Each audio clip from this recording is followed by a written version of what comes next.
안녕하세요. 30대 남자입니다. 어렸을 때 저는 빨리 어른이 되고 싶다고 생각했습니다. 많이들 하는 생각이죠. 어른이 되면 무엇이든 자기 마음대로 하는 줄 알았거든요. 보통 20살을 성인으로 생각을 하죠. 그런데 막상 성인이 되고 보니 마음대로 할 수 있는 게 없구나. 마음처럼 되질 않는구나. 그리고 책임이라는 걸 져야 하는구나 하는 걸 깨달았어요. 그게 성인이더라고요. 또 성인이 된다고 바로 어른이 되는 게 아니었죠. 하지만 누군가 어린 시절로 돌아갈 기회를 준다고 해도, 그런 마법 같은 일이 가능하다고 해도 저는 돌아가지 않을 것 같습니다. 철민아! 큰엄마, 우리 아빠는요? 철민이 데리러 왔어요? 어떡하니? 혈인 걸 어떻게 알고.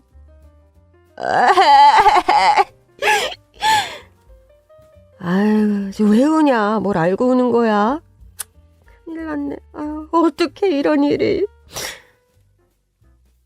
영문도 몰랐지만 울먹이며 잔뜩 찌푸린 큰엄마 얼굴을 보고 있자니 저도 모르게 울음이 터진 거였어요. 엄마 아빠의 외동아들이었던 저. 두 분은 늘 함께 일을 하셨어요.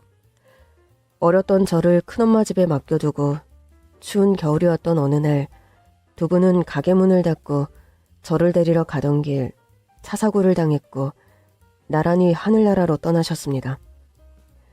아직 어렸던 저는 그게 무슨 일인지도 몰랐죠. 겨우 5살이었으니까요. 제가 아는 건 더 이상 아무리 기다려도 엄마 아빠가 오지 않는다는 것이었습니다. 아무래도 무리야. 계속 이렇게 데리고 살 수는 없다고. 애가 불쌍해서 어쩐대요. 가게 정리하고 뭐 남는 거라도 있어? 뭐라도 남겼으면 애를 맡아 키우기라도 할 텐데. 다 은행빚뿐이잖아. 상속 포기를 하는 게 맞지. 그럼 철민이를 어디로 보내요? 어머니한테 맡겨봐야지. 어머님한테요?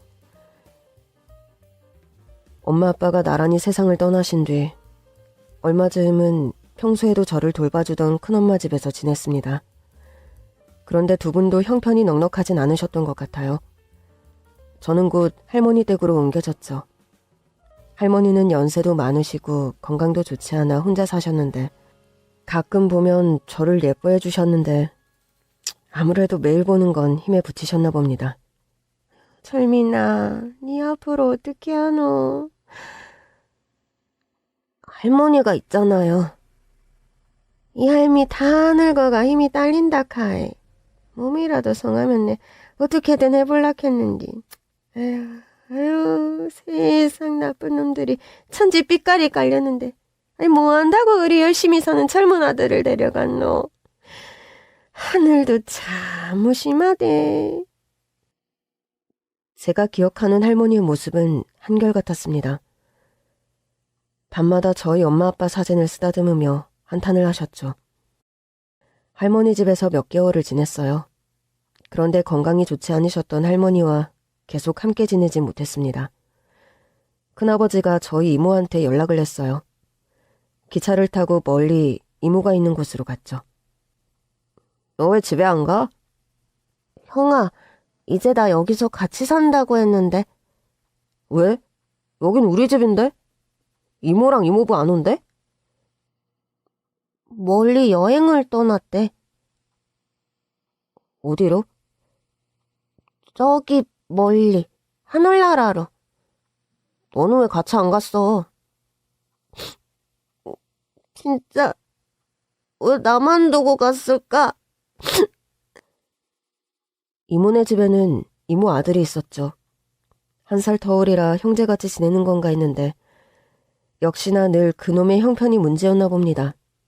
어느 날 이모부와 이모가 대화하는 걸 몰래 듣고 전 알았어요. 여길 떠나야 하는구나 하는 걸요. 좋은 곳에 보내는 게 맞지. 키운다 하면 적어도 20살 때까지는 돌봐야 하는데 우리 형편에 그게 가능하겠냐고. 끝까지 책임을 못 질 거면 빨리 보내는 게 맞아. 그래도 영숙이가 남긴 유일한 게 철민인데. 나도 안타깝지. 고아원에서 잘 지내다가 좋은 집에 입양이라도 가는 게 최선이야. 너무 나이가 들면 입양도 잘 안 된다고 하던데 1살이라도 어릴 때 보내는 게 맞다니까? 영수가, 언니가 미안해. 저는 물건 같았어요. 1년도 안 되는 기간에 큰엄마, 친할머니, 이모한테로 옮겨지는 짐. 슬프고 불쌍하지만 누구도 계속 가지고 싶지 않은 물건. 짐짝. 저는 그런 존재였습니다. 그렇게 매번 집을 옮겨 다니며 여기가 이제 내 집이구나 익숙해지려 하면 어김없이 새로운 곳으로 가야 했어요. 결국 마지막 종착역이 된 곳이 고아원이었습니다. 7살이 되던 해 저는 이모 손을 잡고 고아원으로 갔어요. 철민아, 여기에는 친구들이 아주 많아. 어떤 친구요? 철민이 같은 친구들이지. 아무리 기다려도 엄마 아빠가 안 오는 애들이요? 착한 친구들일 거야. 잘 지내야 한다.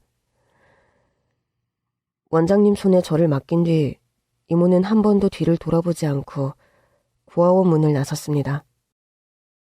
착한 친구들이 있을 거라는 이모의 말과 달리 어린 저에게 고아원 생활은 너무 혹독했습니다. 겉으로는 그래도 멀쩡하게 운영되는 것 같았는데 실은 그렇지 않았어요. 8살이 되자 저는 형들을 따라서 바구니를 들고 서울역으로 향했습니다. 뭘 하는지도 몰랐어요. 목에 팻말을 걸고 지나가는 사람들을 붙잡으며 말을 하면 된대요. 저희는 배가 고픕니다. 조금만 도와주세요. 인정을 베풀어주세요. 제 동생은 몸이 아픕니다. 돈이 없어서 병원에 가지 못합니다. 아저씨, 아줌마, 배고파요. 한 번만 도와주세요. 그곳에서 저는 조금 유용한 존재였던 것 같습니다. 초롱초롱한 눈망울로 지나가는 아저씨 아줌마를 붙들면 물끄러미 저를 바라보다가 바구니에 돈을 넣어주시는 분들이 많았거든요. 배가 고프다는 말에 가끔 호빵이나 옥수수 같은 걸 주시는 분도 계셨어요. 저는 돈보다 그런 음식을 받을 때가 훨씬 좋았습니다. 어차피 돈은 고아원 원장님이 다 가져가니까요. 지금에야 이런 어린아이들이 여기서 그러고 있는 걸 보면 누군가 신고를 하겠지만 그땐 그러지 않았어요. 그런 생활이 이어지기를 몇 달, 바구니를 들고 앵앵거리는 게 익숙해졌죠. 인간은 환경에 적응하는 동물이라는 것을 아주 일찍 깨달았습니다. 오늘은 무슨 요일이지, 얘들아? 토요일이야. 그렇지. 토요일 어떤 날이지? 봉사자들이 오는 날이야. 그럼 어떻게 하고 있어야 할까? 깨끗한 옷 입고 예쁘게 앉아 있어야. 봉사자 어른한테 하면 안 되는 말은? 왜 말이 없어? 김철민, 네가 말해봐. 우리가 앵벌이라고 말하면 안 됩니다. 땡! 앵벌이가 뭐야? 그런 말 어디서 들었니? 형들이 우리가 하는 게 앵벌이라고. 혼나? 다시는 그런 말 하기만 해봐. 어쨌든 지하철역에 가는 일은 아무한테도 말하면 안 돼. 알겠지? 네.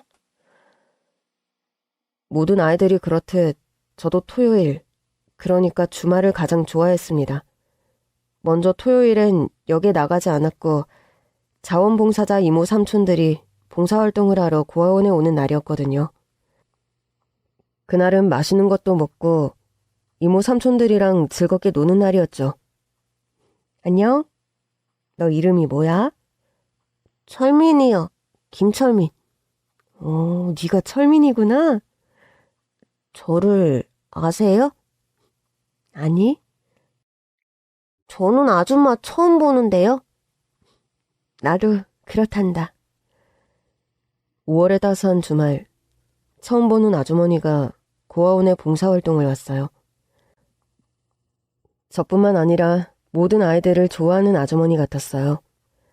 하얀 얼굴에 햇살 같은 미소를 머금고 아이들을 바라보던 아주머니. 처음 본 순간부터 왠지 느낌이 좋았지만 전 괜히 투덜투덜 거렸던 것 같습니다.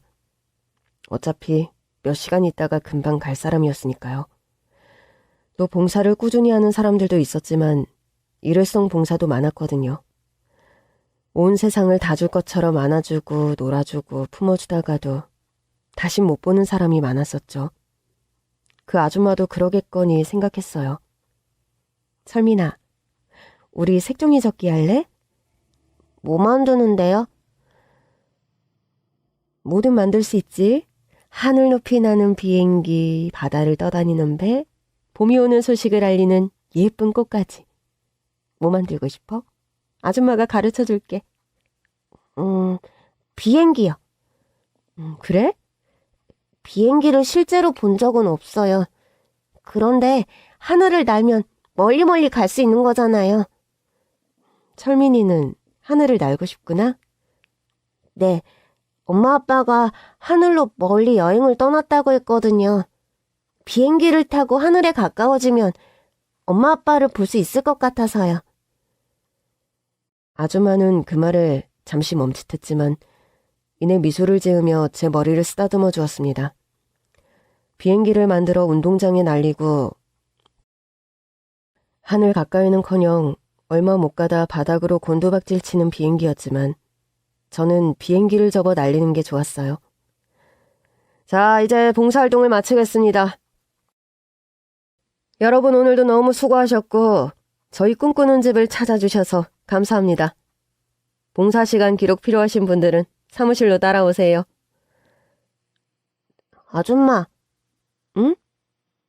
다음에도 또 올 거예요? 그럼. 정말이죠? 약속.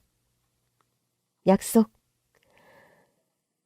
5월 따스한 봄날에 만난 아주머니는 정말 약속을 지켰어요. 매주 꿈꾸는 집을 찾아왔고 색종이 접기를 가르쳐주고 한글 공부도 시켜주었어요. 그렇게 거의 반년이 지났습니다. 저는 그 아줌마를 색종이 선생님이라고 불렀습니다. 아줌마보다 그 호칭이 더 좋았거든요. 색종이 선생님은 많은 아이들 중 저를 예뻐해 주셨어요. 같이 시간을 보내다 갈 시간이 되면 슬픈 표정으로 저를 바라보시곤 하셨죠. 선생님, 색종이 선생님, 선생님은 슬퍼요? 응? 그게 무슨 말이야? 선생님이 슬퍼 보여서요. 응, 아니야. 선생님 안 슬퍼. 나는요, 색종이 선생님이 우리 엄마였으면 좋겠어요. 철민아, 아줌마, 아니, 선생님은 토요일만 보는 게 아니라 매일 봤으면 좋겠어요. 색종이 선생님을 보면 우리 엄마가 생각나요. 그런데 우리 엄마는 이제 못 보잖아요. 철민아, 철민이 어머니는 아주 좋은 사람이었어. 마음이 따뜻하고 용기 있고 어두운 밤하늘에 별처럼 빛나는 사람이었지. 우리 엄마를 아세요? 우리 엄마를 알고 있냐는 물음에 색종이 선생님은 아무 말 없이 제 머리를 쓰다듬어 주었어요. 진짜예요? 우리 엄마 아세요? 아니, 철민이 엄마는 꽃처럼 곱고 천사같이 착한 사람일 거야. 왜냐하면 우리 철민이가 이렇게 예쁘고 착한 아이니까. 색종이 선생님을 매일 보고 싶었지만 그 일은 이루어지지 않았어요. 그러던 어느 날 꿈꾸는 집 원장님이 어느 날 우리를 한 곳에 모아두고 말씀하셨죠. 너희들은 이제 뿔뿔이 흩어지게 될 거다. 왜요? 자세한 건 설명할 수가 없구나. 꿈꾸는 집은 이제 없어질 거야. 안 돼요! 눈물을 흘리며 소리치던 제 모습에 모두가 깜짝 놀랐죠. 꿈꾸는 집이 없어지는 건 안 되는 거였습니다. 그럼 색종이 선생님을 더 볼 수가 없으니까요. 철민아, 새로운 곳에서도 지금처럼 착하고 바르게 잘 지내야 한다. 어른들의 일이라 어쩔 수가 없구나. 이때 저는 제가 어른이 아닌 게 너무 원망스러웠어요. 어른들끼리 마음대로 결정한 거잖아요. 나중에 알게 된 사실이지만 꿈꾸는 집의 운영 방식에 많은 문제가 있었고 누군가의 신고로 시에서 운영 정지를 결정한 것이었어요. 그러니까 우리를 시켜 돈을 벌어오게 하는 거, 그런 걸 시키면 안 되는 거였으니까요. 이미 몇 달 전부터 결정이 된 거였고 우리에게는 통보식으로 아주 급하게 말한 거였습니다. 저는 색종이 선생님에게 미처 작별 인사도 못한 채 먼 지역에 있는 고아원으로 가게 되었습니다. 새로 지내게 된 고아원은 이전 꿈꾸는 집처럼 아이들에게 그런 일을 시키지는 않았습니다. 그곳에서 학교도 다니고 잘 지냈어요. 단체 생활에 일찍 적응을 했던 저는 그곳에서도 생활 규칙을 잘 따르며 큰 문제를 일으키지 않고 지냈습니다. 원장님. 응? 철민아, 왜? 혹시 누가 저를 찾지 않았어요? 글쎄. 제가 여기 있는 걸 알면 예전처럼 찾아오실까요? 기다리는 사람이 있는 모양이구나. 꿈꾸는 집에 있었다고 했지? 거기랑은 워낙 거리가 멀어서. 먼 지역으로 간 뒤 색종이 선생님은 더 이상 만나지 못했어요. 그런데 제가 11살이 될 무렵 누군가 개인 후원을 한다는 것을 알게 되었어요. 적은 돈이지만 매달 정기 후원이 들어왔어요. 원장님은 그 후원금으로 계절이 바뀔 때 옷을 사주셨고 필요한 것들을 사주셨죠. 청소년이 되자 쉼터로 옮기게 되었고 쉼터 생활을 거쳐 20살이 되던 해 저는 자립을 하게 되었습니다. 지원금 단돈 500만 원을 받고 이 세상으로 내던져졌죠. 지원금 500만 원으로는 할 수 있는 일이 많이 없었어요. 월세방을 겨우 얻었고 저는 그때부터 닥치는 대로 일을 하기 시작했습니다. 어이 신참, 여긴 처음이지? 네. 나이가 몇이야? 어려 보이는데? 20살입니다. 그렇구만. 실수하면 안 돼. 그럼 크게 다쳐. 허리가 제일 중요하니까 허리 조심하고 중간에 튀지 말고. 알겠지? 감사합니다. 처음 시작한 일은 택배 상하차 일이었어요. 정말 높고 커다란 트럭에서 사다리를 놓고 짐을 내리고 싣는 일이었는데 너무 힘들었어요. 저같이 처음 시작한 친구들은 새벽부터 일을 하다가 점심시간이 되면 도망을 치는 일이 많았습니다. 중간에 가면 일당을 못 받는 건데 그만큼 버티기가 힘든 일이었죠. 택배 상하차 일을 몇 달 하다가 몸이 너무 축나는 걸 느꼈고 그 다음부턴 건설 현장, 운전면허를 딴 뒤부터는 대리운전. 온갖 일을 다 했습니다. 정말 중간에 어디 쓸 것 없이 착착 열심히 돈을 모았어요. 군대까지 가니 더더욱 돈 쓸 일이 없었고요. 아, 집에 가고 싶다. 그래? 그러냐니, 넌 안 그래? 아직까진 괜찮은데. 너 군대 말뚝 박아야 하는 거 아니야? 이 정도로 잘 맞으면? 이등병 나부랭이라 그냥 뭐 버티는 거지. 말뚝 박을 생각은 없다. 남들은 군 생활이 힘들다고 하는데 솔직히 저는 군대가 편했습니다. 단체 생활도 익숙했고 딱히 생각이라는 걸 할 게 없이 아침부터 저녁까지 훈련, 작업, 제때제때 밥이 나오고 그런 규칙적인 생활이 몹시 마음에 들었거든요. 전역을 한 다음 그동안 모아뒀던 돈을 바탕으로 저는 동대문 옷장사를 시작했습니다. 병장 때부터 나가면 뭘 하지 고민이 많았는데 후임한테 동대문 옷장사가 괜찮은 말을 들었거든요.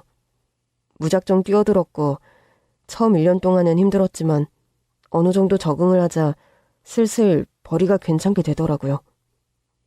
어이 철민이. 안녕하세요 사장님. 동도태 기전인데 아주 한결같이 부지런해. 이제 좀 적응이 되나? 그럼요. 동대문에서 도매로 옷을 떼어다가 서울 시내 상가 옷가게들에 옷을 팔았어요. 지금이야 인터넷 쇼핑몰도 많지만 그때는 직접 가게에 가서 옷을 사는 사람들이 많았거든요. 동대문에 복합 쇼핑몰 같은 게 들어서며 시장이 엄청 커질 때였습니다. 저는 처음에 옷을 떼어주는 일만 했는데 나중에는 가게를 냈어요.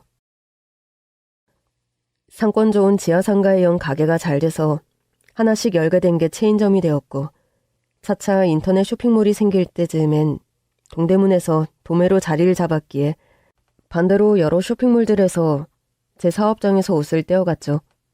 정말 23살 군대 제대하자마자 10년 동안 쉼없이 일했습니다. 김 대표! 안녕하세요, 사장님. 아니, 김 대표가 돈을 그냥 쓸어 모은다고 소문이 자자한데 그렇게 모은 돈은 다 어디다 쓴대? 돈을 쓰고 싶어도 쓸 시간이 없네요. 아이고, 개같이 벌어서 정승같이 쓴다는 말이 괜히 있는 게 아니여. 올해가 동대문 생활 몇 년째요. 근 10년이 다 되어가는데 어떻게 그렇게 신참 때나 지금이나 똑같이 일만 하는 거요? 부지런하고 열심히 사는 것도 좋은데 젊으면 또 한때잖아. 적당히 즐길 줄도 알아야지. 시간은 금방 가. 어느 날 동대문 생활 초창기 때부터 알았던 사장님의 말을 듣는 순간 뭔가 한 대 맞은 듯 몽하더라고요. 제 생활을 돌아봤어요. 가족도 친구도 없었던 저는 20대 전체를 소처럼 일만 하며 살았더라고요. 돈을 많이 벌었지만 쓸 시간도 없었고 쓰는 방법도 몰랐습니다. 문득 거울을 봤는데 낯선 얼굴이 거울 속에 있더라고요. 언제 이렇게 나이를 먹었지? 생일에도 저는 케이크를 사와 집에서 혼자 초를 밝혔습니다. 생일 때 왜 케이크를 먹는지 잘 몰랐지만 보통 사람들은 그렇게 하더라고요. 가족, 친구와 함께하는 날이었지만 그런 날에도 저는 혼자였죠.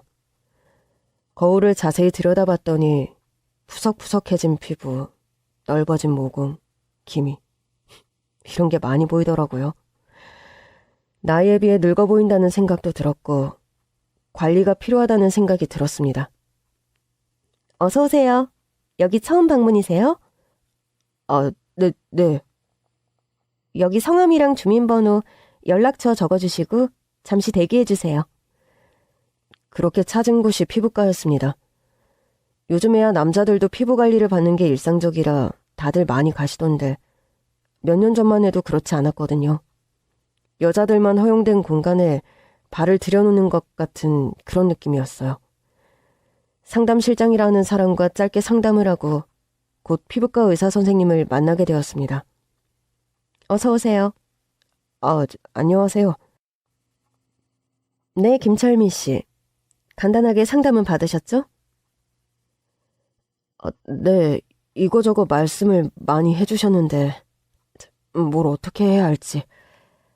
일단 지금 외관상으로 보기에는 피부가 많이 거칠어 보이고 또 기미랑 모공 이런 잡티들이 좀 많이 보이네요.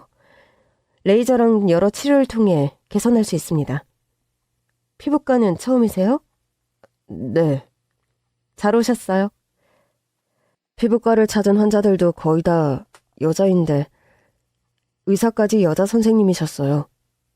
가까이서 제 얼굴을 들여다보는데 어찌나 부담이 되던지. 하여튼 문제가 많은 피부였습니다. 요즘 피부과는 피부과 전문의가 없는 병원도 많더라고요. 공장용으로 가정의학과 의사만으로도 운영되는 병원이 많은데 저는 정말 의사가 있는 병원을 엄청 찾아서 간 거였거든요. 다행스럽게도 의사 선생님은 친절했습니다. 밝은 분위기가 그 진료실을 가득 채우는 것처럼 느껴졌어요. 오늘 치료 좀 어떠셨어요? 레이저 치료 좀 아프셨죠? 네. 계속 치료하면 좋아지겠죠? 그럼요. 오늘 감사했습니다. 피부과 의사가 진료하는 피부과는 기본적으로 가격이 비쌌습니다. 하지만 어차피 돈은 많았기에 저한테 가격은 별로 중요하지 않았어요. 의사한테 제대로 된 피부 진료를 받고 싶었거든요.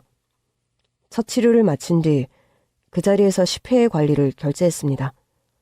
네. 카드 할부 필요하실까요? 현금으로 할게요. 현금 영수증 해주시고요. 전액 현금이요? 네.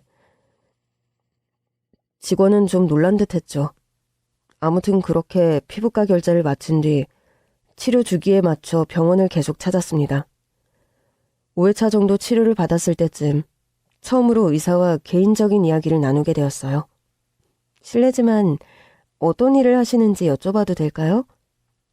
저 의류 사업 하고 있습니다. 의류 사업이요? 네. 동대문 옷장사예요. 그러시구나.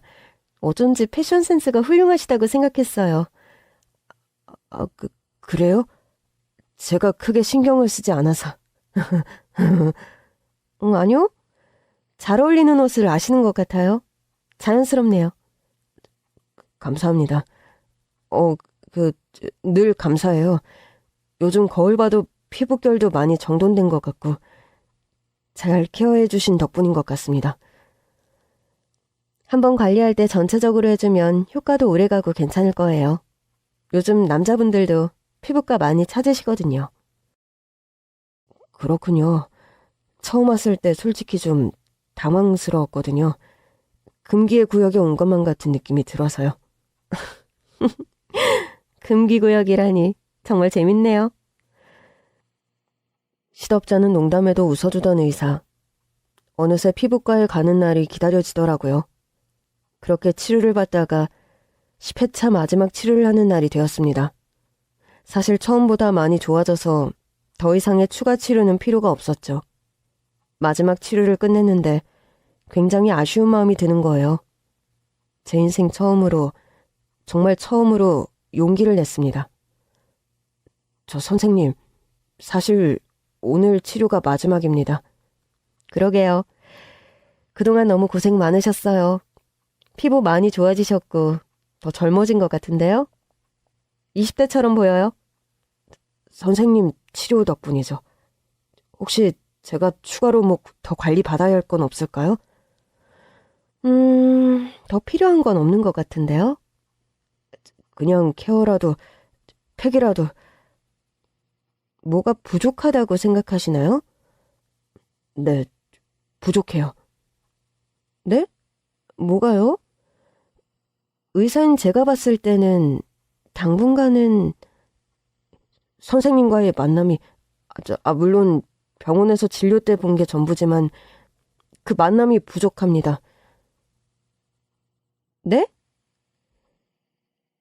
고개를 갸웃거리는 의사 선생님께 제 진심을 전했습니다. 혹시 오프이신 날 식사 한번 하시는 거 어떠세요? 제가 맛있는 거 사드릴게요.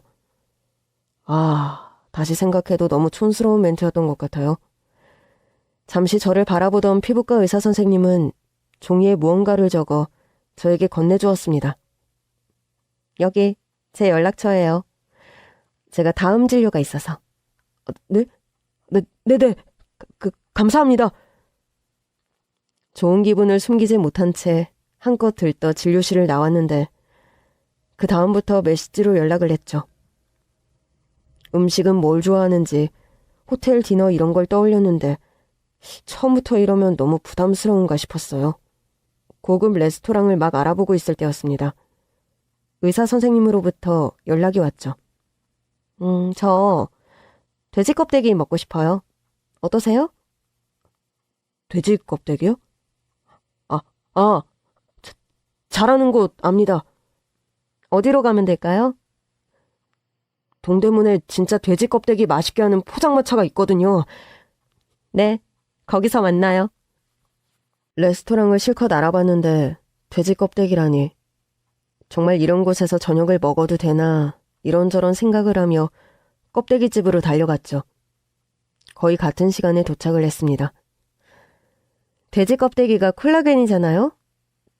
피부에 좋은가요? 그것도 그렇지만 전 정말 좋아해요. 쫄깃쫄깃하고 콩가루 찍어 먹으면 얼마나 고소하게요? 저도 좋아해요. 맛있게 드세요, 선생님. 철민 씨, 김철민님? 병원에서 그렇게 불렀었죠? 저도 병원에선 그냥 선생님이었고요. 그러고 보니. 박영주예요. 네, 영주씨.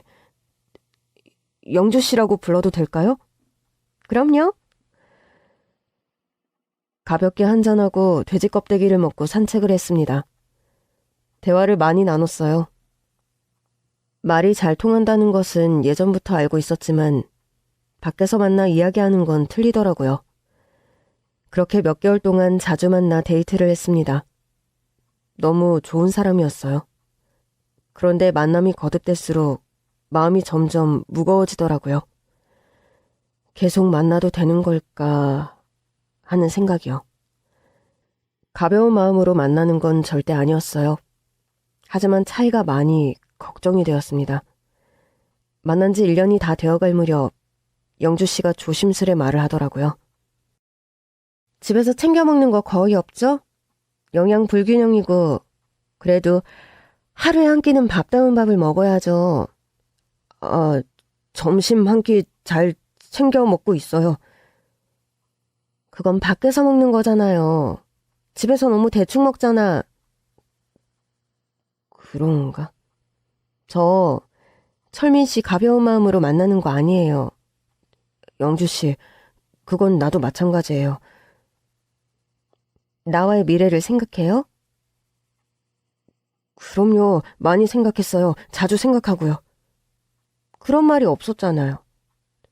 아무래도 우리 상황이 뭐요? 그렇잖아요. 난 그냥 옷장사꾼이고 영주 씨는 대학도 나온 그것도 의대죠. 의사잖아요. 물론 그동안 열심히 살았어요. 돈이 부족한 건 아니에요. 그치만 난 가족도 없고 이런 내 상황을 영주 씨 부모님께서 이해해 주실지. 어머니랑 둘이 있어요, 저요. 아버지가 몇 년 전에 돌아가셨거든요. 그랬군요. 몰랐네요. 엄마한테 철민 씨 이야기를 했어요. 1년 정도 만났다고 했고 좋은 사람이라고요. 제 얘기를요? 엄마가 한번 만나봤으면 좋겠다고 해요. 나도 엄마한테 철민 씨 소개시켜주고 싶은데 강요하는 건 아니고요. 철민 씨 생각도 중요하니까요. 인사 드릴게요. 학력이나 집안 상황 차이가 커서 망설이고 있던 저에게 선뜻 먼저 용기를 준 여자였습니다. 어머니께서 궁금해하신다는 말에 그리고 먼저 용기를 내준 그녀를 생각하며 저도 결심을 했어요. 양복을 맞춰 입었습니다. 그리고 어머님께 드릴 선물을 샀어요. 인사를 드리기로 한 날 저녁 시간이 되자 엄청 떨리더라고요. 한 아파트에 도착했습니다. 초인종을 누르자 영주 씨가 저를 맞이했죠. 왔어요? 들어오세요. 네, 안녕하세요. 어머님, 저 영주 씨와 만나고 있는 김철민입니다. 90도로 인사를 드리고 고개를 든 순간 저는 그 자리에 꼼짝없이 얼어붙고 말았습니다. 드디어 왔구나, 철민아. 인자하게 우는 장모님 얼굴을 보는 순간 눈물이 펑펑 쏟아졌어요. 저는 그 자리에서 저를 10번 올렸습니다. 이렇게 만나는구나, 철민아. 세상에 이럴 수가. 잘 지냈니? 엄마, 철민 씨, 이게 무슨 상황이에요? 제 여자친구 영주 씨는 정말 아무것도 모르는 표정으로 놀라서 저와 어머니를 번갈아 보더라고요. 오랜 시간이 지났지만 저는 한눈에 알아볼 수 있었습니다. 그분은 어린 시절 저에게 따스한 온기를 전해준 색종이 선생님이었습니다. 색종이 선생님, 철민이에요. 제가 이렇게 자랐어요. 내가 영주한테 이름을 듣고 철민이라고 해서 설마 내가 알던 그 철민이가 맞을까? 얼마나 놀랐는지 몰라. 세상이 참 좁은 건가? 엄마, 철민 씨 알아요? 색종이 선생님이 뭐예요? 어떻게 된 거예요? 흐르는 눈물을 닦고 우리는 앉아서 이야기를 했습니다. 저와 색종이 선생님은 그동안 밀린 이야기가 많았죠. 고아원 청소년 쉼터를 나와 홀로 서기로 했을 때 색종이 선생님을 많이 떠올렸어요. 어머니 아버지가 떠나신 게 제가 5살 때니 슬프지만 사실 거의 기억이 없었거든요. 유년 시절 제 마음 빈 곳을 채워주셨던 것은 색종이 선생님이었어요. 기억나니, 철민아? 네가 예전에 그랬잖아. 너희 엄마를 아느냐고. 그땐 네가 어려서 말을 못했는데. 저희 엄마요? 돌아가신 어머니요? 그래, 이영숙. 내 친구였어. 정말요? 영숙이는 내 여고 동창이었어. 당시에 나는 이유도 없이 동급생들한테 따돌림을 받고 있었지. 정말 별다른 이유가 없었던 것 같아. 그냥 집이 좀 산다. 예쁘장하다. 그런 이유로 잘 나간다는 무리한테 거슬렸던 거지. 그렇게 찍히고 나니 다른 평범한 친구들도 나를 다 피하더라고. 그런데 영숙이는 유일하게 나랑 같이 도시락을 함께 먹고 나를 챙겨주던 친구였지. 저희 엄마가요? 그걸 인연으로 우리는 졸업을 하고도 계속 연락을 하며 지냈단다. 너희 엄마 결혼식에도 갔었는걸? 너희 아빠랑 같이 하던 가게에서 밥도 먹었는데. 넌 그때 정말 아기였으니까 기억이 안 날 거야. 그렇게 잘 지내는 줄 알았는데 갑작스러운 사고 소식을 듣고 정말 놀랐어. 장례식장에 가서도 얼마나 믿기지가 않던지.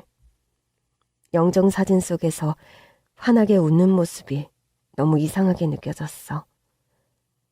저는 잘 기억이 나지 않아요. 어린애가 장례식장에 있는 게 좋지 않다고 아마 데려오지 않았을 거야. 어린 네가 너무나 걱정이 됐지.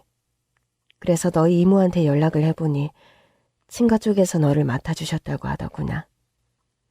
그렇게 잘 자라는 줄 알았는데 또 시간이 지나 연락을 해보니 네가 이모 댁에 있다가 고아원으로 갔다는 소식이었어. 어렵게 네가 간 곳을 알아냈다. 꿈꾸는 집. 맞아. 그런 이름이었지. 그래서 매주 봉사활동을 하며 너를 보러 갔어. 물론 다른 아이들 보는 것도 좋았지. 어렸던 너와 색종이를 함께 접고 비행기를 날리던 일이 아직 눈에 선하다. 그때 제가 했던 말이 기억나요. 제 엄마였으면 좋겠다고. 나도 기억이 난다.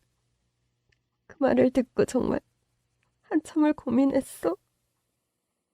그때 나는 결혼을 했고 우리 영주도 있었거든. 아마 영주가 4살 때였을 거야. 그래서 남편에게 조심스럽게 입양 이야기를 했었단다. 고아원 활동에서 알게 된 아이가 있다.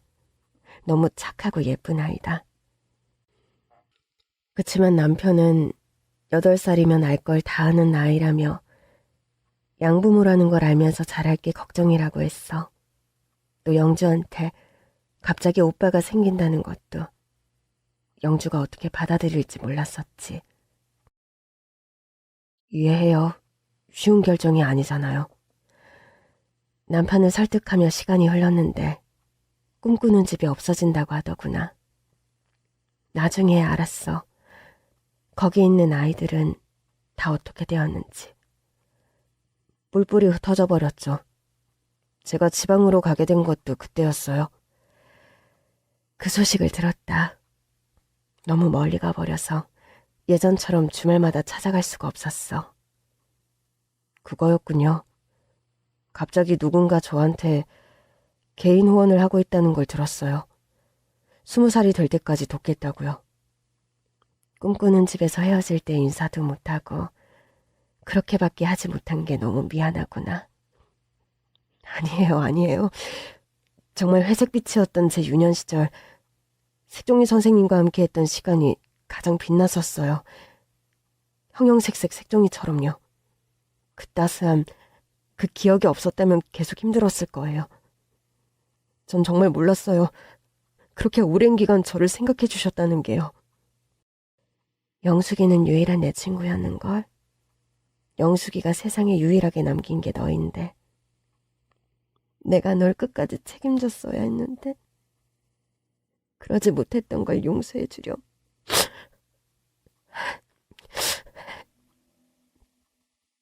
고생 많았어요, 철민 씨. 정말로요. 엄마도요. 저 아직도 간직하고 있어요. 어떤? 고아원 떠나면서 제가 챙겨왔거든요. 그때 색종이로 접었던 비행기요. 저 그거 아직도 가지고 있어요. 세상에나 그걸? 빛도 바래고 낡았지만 이사를 다니면서도 버린 적이 없어요.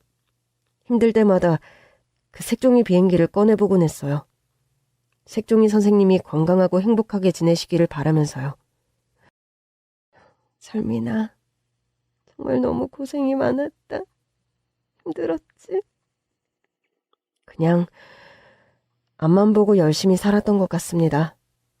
그렇게 살다 보니 정말 이런 날이 오네요. 먼 길을 돌고 돌아 전 색종이 선생님을 만났습니다. 성인이 된 이후 어느 정도 일이 자리를 잡힐 때쯤 생각이 나서 찾고 싶었지만 그 당시 있던 고아원이 사라진 데다 자원봉사자 기록이 있으리 만무하더라고요. 그 다음 옮겼던 고아원에서 후원자 문의를 했지만 후원하신 분께서 익명으로 후원하길 원하신다고 했었고요.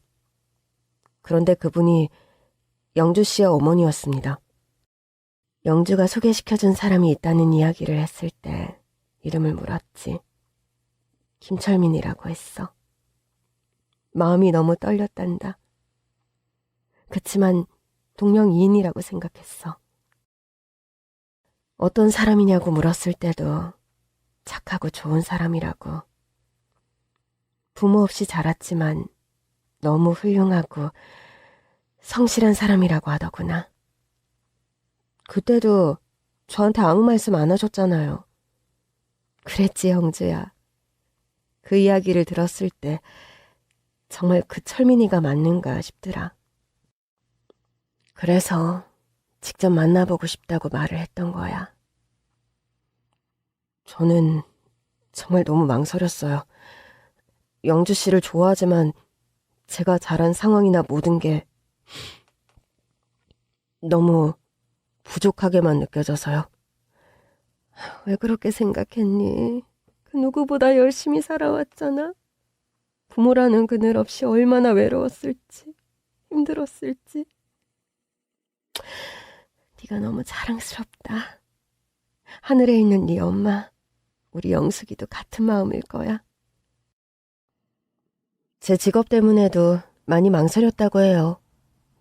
의사가 특별한가요? 그냥 직업일 뿐인데요. 의류 사업을 크게 한다고 들었다. 어떻게 그런 일을 시작하게 됐니? 예비사위로서 장모님께 인사를 드리러 간 날, 우리는 정말 준비한 음식이 식을 때까지 시간 가는 줄 모르고 이야기를 나눴습니다. 물론 뒤늦게 밥도 맛있게 먹었고요. 그동안 어떻게 살았는지, 또 영주 씨를 어떻게 만나게 되었는지 다 말씀을 드렸습니다. 식사를 하고 돌아온 저녁, 정말 마음이 편했어요. 무거운 짐을 내려놓은 느낌. 뭔가 계속 달려왔는데 이제 하나의 쉼표를 짓고 그 다음을 이어갈 수 있을 것 같은 느낌이요. 그리고 서랍 속에 소중히 간직해왔던 종이 비행기를 꺼냈죠. 파란색이 흐릿해져 있었지만 이런 생각이 들었어요. 이 종이 비행기가 어쩌면 우리를 이어준 것 아닐까. 막연하게 하늘을 날고 싶다며 접었던 그 색종이 비행기를요. 철민 씨, 저 오프인 날로 예약했는데 그날 괜찮은 거 맞죠? 전 좋아요, 영주 씨. 영주씨, 장모님을 모시고 어머니 아버지가 잠들어 계신 납골당을 찾았습니다. 장모님은 오랜 시간 어머니의 사진을 바라보셨죠. 영수가 나왔어. 오랜만이야. 오늘 철민이도 같이 왔어. 내 딸 영주도. 네 아들과 내 딸이 결혼을 하기로 했어. 네가 있었다면 손뼉치면서 기뻐했을 텐데. 영수가 이제 편히 쉬어.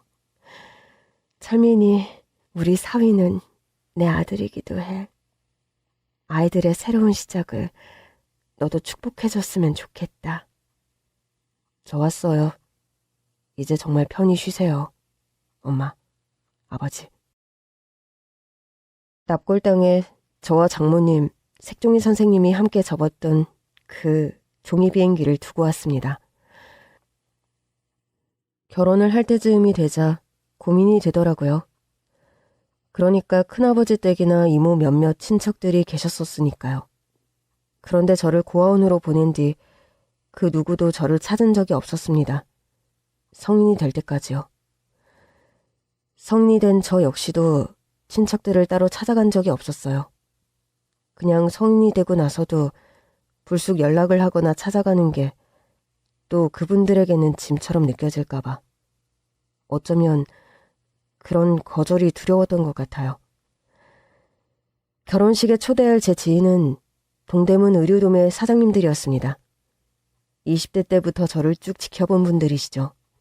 제 결혼 소식에 어찌나 기뻐하시던지요. 사장님, 이날 꼭 오셔서 잔치국수 갈비탕 한 그릇 하고 가세요. 살다 아주 백날 첫날 쉼없이 소처럼 일만 하던 우리 철민이가 드디어 장가를 가는구만. 응? 색씨는 어떤 사람이야? 아유, 색씨가 뭐여. 요즘 세상에 신부지 신부. 안 그래? 어떻게들 만난 거야?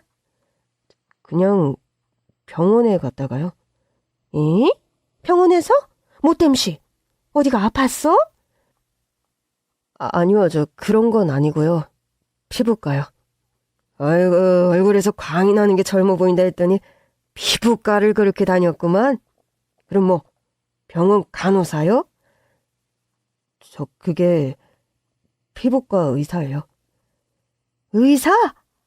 의사 선생님이랑 결혼을 한다고? 아이고, 우리 철민이 출세했다. 응? 출세는 뭐 의사 선생님이랑 결혼을 하는 게 출세래요? 철민이가 진작에 출세했지. 사장도 아니요. 요즘 말로 뭐예요? CEO 이런 거 아니에요? 동대문 CEO니까 철민이가 출세한 거지.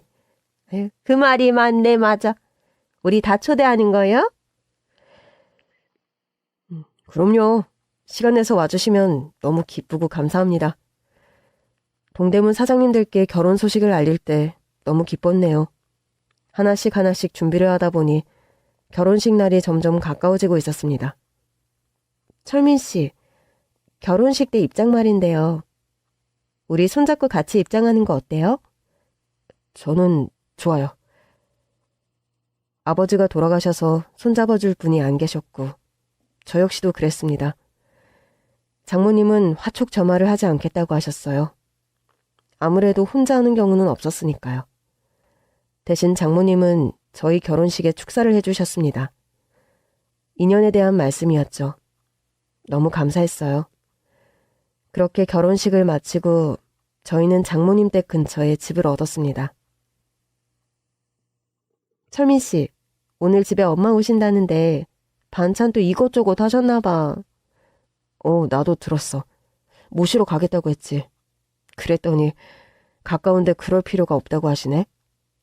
자기한테 먼저 연락한 거야? 우리 엄마도 참. 사위사랑은 장모라는 말, 흔히들 하는 말이죠. 그런데 저희 집은 더욱 각별했습니다. 아내를 만나기 훨씬 전, 아주 어릴 때 저는 장모님을 먼저 만난 것이었으니까요.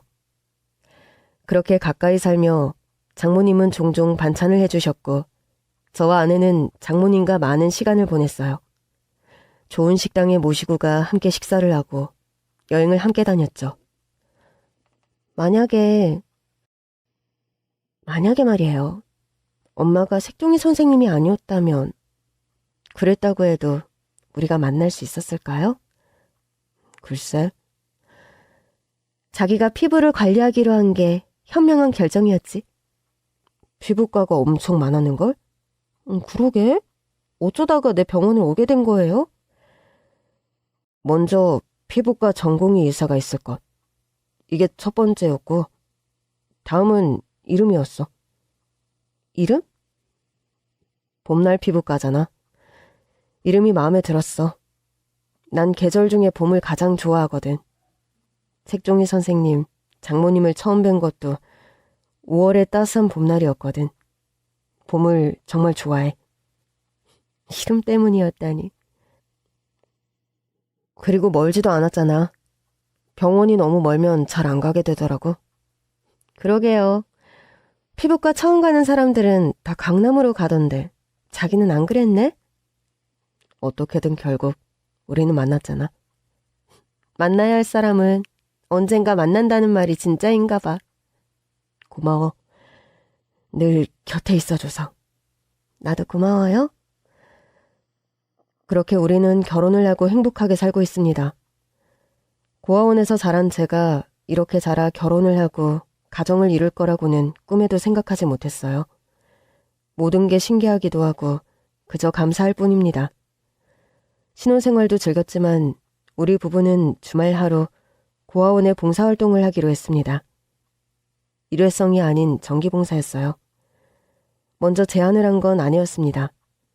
제가 미처 생각도 못했던 일인데 정말 아내는 색종이 선생님, 우리 장모님을 닮아 아름답고 마음이 고운 사람입니다.